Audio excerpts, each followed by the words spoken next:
Que la paix de Dieu soit avec vous. Chez les Maoris en Nouvelle-Zélande, quand deux amis se retrouvent après une longue absence, une longue séparation, ils s'assoient et ils pleurent. Sont-ils émus de se retrouver? Pas forcément, mais leur culture leur exige, lorsqu'ils se sont séparés depuis longtemps, de pleurer. Et toi, pourquoi pleures-tu? Il y a plusieurs types de larmes. Le premier type de larmes, ce sont les larmes de la déception. David le roi avait commencé sa vie comme un berger et puis Dieu l'appelait à la royauté. Dans le somptueux palais où il vivait avec ses enfants, l'un d'eux, Amnon, avait violé sa demi-sœur Tamar. Il n'avait pourtant pas accepté les avances d'Amnon qui s'est senti frustré.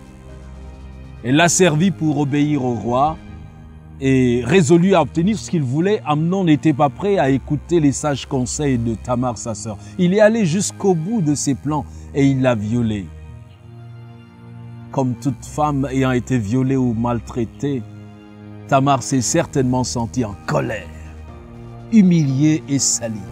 L'estime qu'elle avait d'elle-même est sans doute grandement détruite. Elle a été totalement détruite. David, leur père à tous, a ressenti aussi de la colère et du chagrin à la suite des événements. Il a pleuré et alors beaucoup pleuré. Tamar avait souffert, comme beaucoup de femmes aujourd'hui aussi. Dieu sait les larmes qui coulent de nos visages. Cet enfant à qui l'on avait placé toute sa confiance et qui finit par décevoir. Cet époux qui trahit le mariage. Cette épouse qui abandonne le foyer et court à l'aventure. Ce fiancé qui a promis revenir et ne fait plus signe de vie. Que des larmes de déception sont versées chaque jour. Pour tous, Dieu fait une merveilleuse promesse.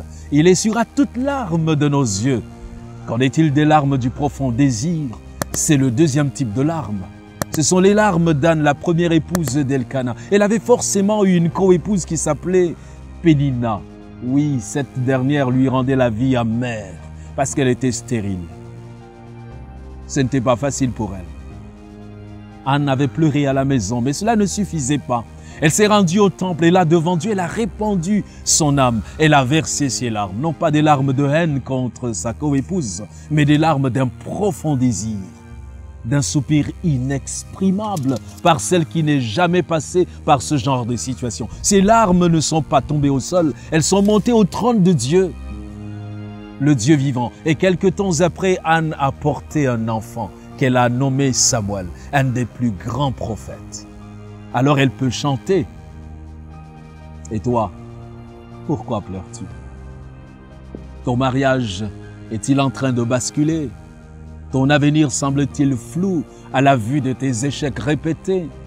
Dieu veut essuyer les larmes de tes yeux, les larmes de ce profond désir.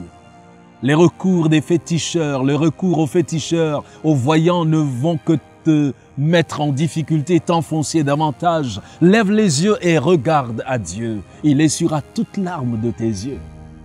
À nos larmes de déception, à nos larmes de profond désir, nos larmes de tristesse succéderont des larmes de joie. Comme dit le psalmiste au psaume 30, verset 5, « Le soir arrivent des pleurs et le matin, l'allégresse. » Pourquoi pleures-tu? Mets ton espoir en l'Éternel, car bientôt et très bientôt, il essuiera toute larme de tes yeux. Et tu sauras alors sauter de joie dans la réalisation des grandeurs de notre Père de ses hauts faits dans ta vie. Que Dieu te bénisse.